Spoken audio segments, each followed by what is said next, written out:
হায়দ্রাবাদের বিরিয়ানি সবারই পছন্দ কম বেশ, তাই শালিমার থেকে 20 রিয়াল দিয়ে নিয়ে আসলাম আজকে চিকেন বিরিয়ানি। ওখানে রিভিউ করার কথা ছিল, বাট আজকে প্রচুর পরিমাণে র্যাশ থাকার কারণে ওখানে আর বসা হয়নি, তাই ঘরে নিয়ে আসলাম।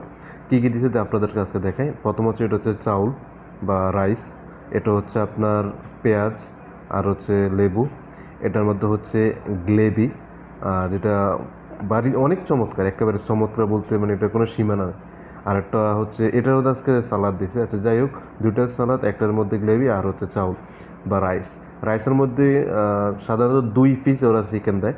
তো জাস্ট দেখেন মানে কতটা অসাধারণ দেখতেও আবার খাইতেও। আপনার যখন এদের বিরিয়ানি খাবেন তখন ফিল হইবে যে না আমি বিরিয়ানি খাইছি, বাট আমার কাছে সেই রকম লাগে। প্রতি সপ্তাহে বা 10 থেকে 15 দিন পরে ওই দিকে যাওয়া হলে শালিমার থেকে খাওয়া হয়। যাক, আমার কাছে চমৎকার লাগে। অন্যান্য রেস্টুরেন্ট থেকে হায়দ্রাবাদের যে কোনো রেস্টুরেন্টের বিশেষ করে দম বিরিয়ানি আসলে অতুলনীয়। আপনারা চাইলে ট্রাই করতে পারেন।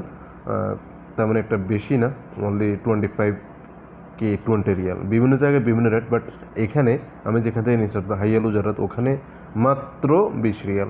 মোটামুটি ভালোই, আপনি চেক করতে পারেন।